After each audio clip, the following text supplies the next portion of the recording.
Hi Sneakies, it's me, Fifi, and I'm back. I'm back again today with another Kara reaction for you guys because it is indeed Kara week. Finally, I've been saying for a while that I want to start doing some artist weeks, and I did say that Kara is definitely one of the first groups that I want to check out and do a little bit more of a deeper dive into them for a whole week.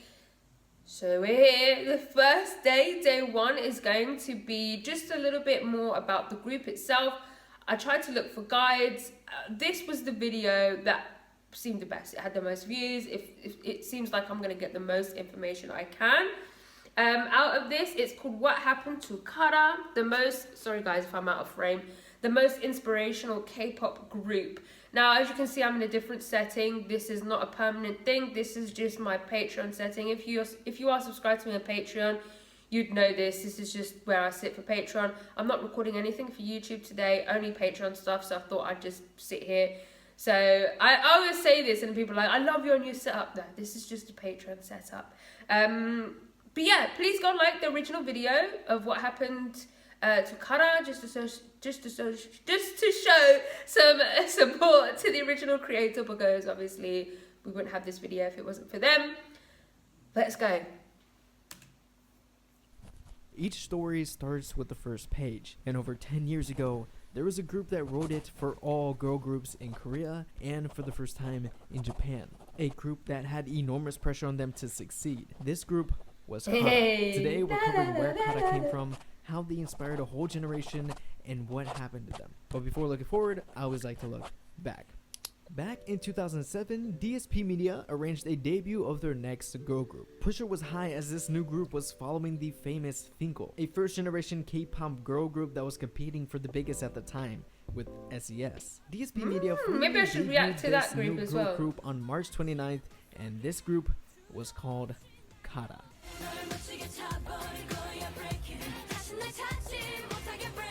Break It was Kara's debut song, and even back then it sounded outdated. Something already had to be changed. Originally, Kara was more of an R&B style group, and if you notice, the members are a bit different than what most of us remember. Kara started as a 4-member group with Yuri, Sungyeon, Sunghee, and Nicole, but it seemed that this rookie group would still be overshadowed by Finkel's legacy. I mean, what do you expect? DSP literally wanted Kara to be the next Finkel, making direct parallels between the members of both groups. Maybe that is why Kara's debut was underachieving. In fact, member Sungyeon had to work double time, appearing on tons of variety shows to keep the name Kara from being forgotten by the public. In order to find some sort of progress, DSP were attempting to have Kara come back for the first time, but this wasn't possible. Member Sunghee was 18 years old, and her family believed it was difficult for her to promote with Kara and maintain her grades in school. Sunghee made a promise to her parents to focus on school as it was her father's wish, and so leaving Kara with one last member. DSP then went on a hunt for the addition of 2 new members. Holding numerous auditions, they ultimately added the young Kang Ji-young and Go Hara. I say young because Ji-young was only 14 when she joined. This new formed Kara would make their first return with the song Rock You. Oh, this is spoiler because I'm going to be doing that MV concept for a more lighthearted and cute one. Slowly, Kara was getting back on track and I'm going to be doing that MV tomorrow. Embracing this new look, Kara teased a new single, Pretty Girl. The teaser alone started to get buzz among the internet. If you want a pretty, everyone a pretty. I mean, it makes absolutely no sense, but it still speaks to me. Pretty Girl was a mini hit for Kara and received even more attention when, during a performance on Music Bank, Kara slipped on the mountain of confetti on the stage and screamed in frustration.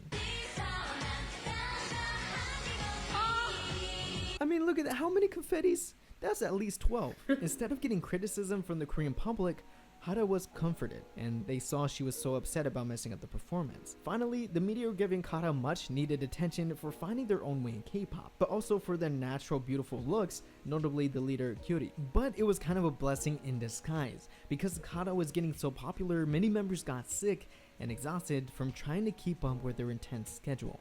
And so they took a small break until 2009, where DSP did something really different in K-pop. They asked the fans for their opinion on what should be the follow-up to Pretty Girl. The song called Honey was chosen, and after some production rework, Kara came back with that fan favorite. And believe it or not, The fans were spot on with their choice, as Honey became Kara's first #1 song and claimed their first music show win. Baby. Staying on top for 3 weeks, Honey was the song picked by fans, and look what happened. It makes you think, maybe companies should listen to fans more nowadays. From there, Kara featured on some TV shows to continue to enhance their image. Later, Kara said something that made everyone anxious. They would be returning with an upgraded concept, and they weren't lying.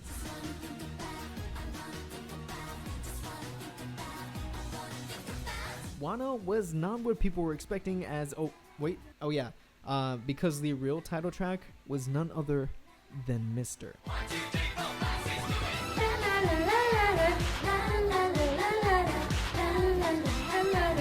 Known for its iconic butt dance, Mr. skyrocketed Kara's popularity, and you can still bop this song till the end of time. The simple butt dance plus na na na na na na. I mean, it was a formula Kara used to book tons of advertisement deals, more than they've ever done in the past 2 years. One of the best was the weapon careers Kara used to make a move K-pop existence. to a tough market. That song is literally so a rewarding iconic. one. DSP had to make sure it was worth having Kara to debut in Japan, and with over 3,000 Japanese fans registering for a fan meeting, I think they had their answer. But before that, Kara had to follow up Mr. with a new comeback. Would Kara rise up to the challenge? Yes. Yes, they did. Lupin was Kara's 2010 comeback, and this is a Kara never before seen. Darker, mature, and guys, I did react to Lupin, but it got blocked. Crashing music shows, Kara won 3 first wins and remained on top for 3 weeks again. As mentioned before, Kara was preparing to debut Japan by holding some fan meetings and handshake events across the country, building up that fan base until debuting with a Japanese remake of the hit Mr. It performed really well in charts and became as popular, if not more, than it did in Korea. Mr. was the most downloaded song of all time by a Korean group in Japan, with over 2 million by 2012. This, of course, made possible by the success of BoA years before. If you haven't seen my last video on what happened to BoA, click up here. From there, Kara took off in Japan, dropping a new single in Jumping and a compilation album of their biggest hits. Kara would be certified gold and eventually certified platinum, selling over 250,000 copies in this foreign country. Think that's impressive? You haven't seen anything yet. Kara continued to promote in Japan with a completely new Japanese album, Girl Talk. Upon a week of the release, they already sold 100,000 copies. Going on to destroy their previous record, Kara was now a double platinum artist. Without being in Korea for 9 months, Kara was still able to release Jumping as a single for the Korean market. It was soon revealed at the end of the year statistics that Kara, while in Japan mostly, made a total of $15.4 million. All of this was done within 1 year. Continuing to lead the charge of K-pop in Japan, it wasn't until 2011 where we would see Kara have a full comeback back home in Korea. Finding time between Japanese activities, Kara recorded for their new album, but they only had enough time to promote for 3 weeks in Korea. And that's all the time they needed to step on everyone. Step was another huge step forward in Kara's career. How many times can I say step? This retro-sounding anthem quickly topped charts within hours, claimed more wins, landed on Billboard's K-pop Hot 100, beating out Girls' Generation, 21, and Wonder Girls. Kara was a force to be reckoned with. And to do this in both countries simultaneously, how is it humanly possible? Apparently, there was still more Kara could put on their already full plate, as DSP Media announced Kara's first independent Asia tour. Kara Asia was the most anticipated tour of the year. The biggest girl group would be making stops in Korea, Japan, China, Hong Kong, Taiwan, Thailand, Singapore, Indonesia, and more. But they ended up only going to Korea and Japan for some reason. Still, Kara was able to bring in hundreds of thousands of fans, with every single seat being sold, and they even had the concert live stream across theaters, which were also sold out. Then Kara ended 2012 with a bang. And as expected, Pandora reigned supreme for weeks and months to come. It topped charts, won more first place wins, and sold over 70,000 copies. And by representing K-pop to the world, Kara won the Best Global Group Award at MAMA 2012. Kara 2011 Mnet Asian Music Awards 베스트 글로벌 여자 그룹 부문 수상자는 카라입니다. In 2013, Kara celebrated the new year with a concert at the Tokyo Dome. Selling out in 5 minutes, Kara was the first K-pop group to even perform there. Kara did much more Japanese activities, and I will not cover it all because, I mean, it's a lot. They then showed Dangerous Beauty as they came back in Korea with Damaged Lady. One of my favorites. This time, Kara wore suits and played a dominant role. Yes, those are bowl haircuts. Damaged Lady is so incredible. Like, I just want all of them to step on me and throw sand in my eyes and call me worthless. What? As all great stories have conflict, so did Kara's. Back in 2011, Kara hired lawyers to help them terminate their contracts with DSP Media, which had a back and forth with a lot of false information leading them to stay with DSP Media. But now in 2014, Kara lost not one but 2 members. Nicole and Ji-young left as their contracts expired. Yo, so I heard that Nicole is leaving Kara. Nicole, you aren't, right? Yeah, she is. No. Nah, I read it somewhere. No way, ain't happening. No, it's happening. No way. Kara was now down to only 3. But DSP Media wasn't gonna leave it like that. They took this opportunity to have their own survival show called Kara Project to find the next member. Here is where we see Youngji, a trainee that had many missed opportunities to join a group, but now she finally found one. Now, would Kara be better or worse after the loss of 2 members? I'll let you be the judge. Mamma Mia proved Kara can't be kept down. Kara greeted Japanese fans again with their new member in a triple single album that sold well and almost took the #1 spot in Oricon charts. And in 2015, Kara, without knowing it, released their last song in Cupid. With one last stint in Japan, Kara in 2016 officially disbanded. As the members' contracts expired, the only one to remain is Youngji, who is now pursuing a solo career. Looking back over Kara's time in K-pop, it is safe to say they beat the odds.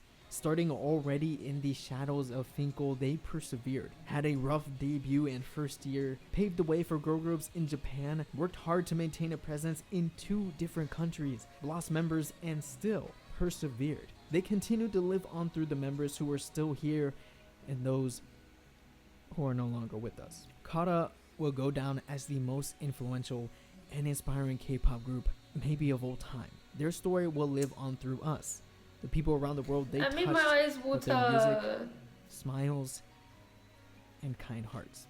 And needless to say, their story will continue to be written.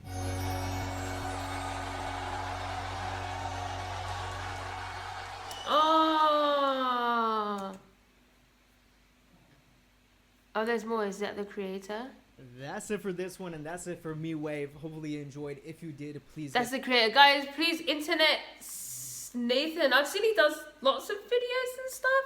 If you're not subscribed to him, please go and subscribe, like the video, leave a comment, show some support. I actually really enjoyed that. I usually don't like people narrating videos like this because I don't know, I just don't like it.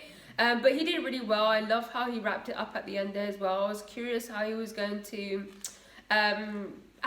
talk about it, if he was going to mention it, because I feel like sometimes, I don't know, I didn't want him to do like a whole segment about it, and I think it was done really, really well in the end. I appreciate him for the way he did that. It was really, really good, and I just enjoy his narration throughout. It was really funny as well. But yeah, so there's a lot I didn't really know. Well, I didn't know much. I still don't even know their names. That's really why I wanted to do a guide, just to know their names. But that's fine. I think I know their names now roughly. I saw some spoilers for some MVs in there that I will be actually doing tomorrow. But that's fine. I was aware that they were very, very big in Japan, a lot bigger in Japan. I feel that kind of influenced their sound as well, and how their sound kind of changed a little bit. But yeah, that's it. That is the end of that video. That is the end of day 1. I shall see you all for day 2. If you haven't seen my schedule and you don't know what I'm doing on what days, please head on over to my community post. I post schedule every single Sunday, and that's where you'll be able to see what's going to be included in Kara week. And yeah, that's it. I'm not going to do my usual stuff because this is my Patreon layout. I love you. Goodbye. I shall see you in my next video.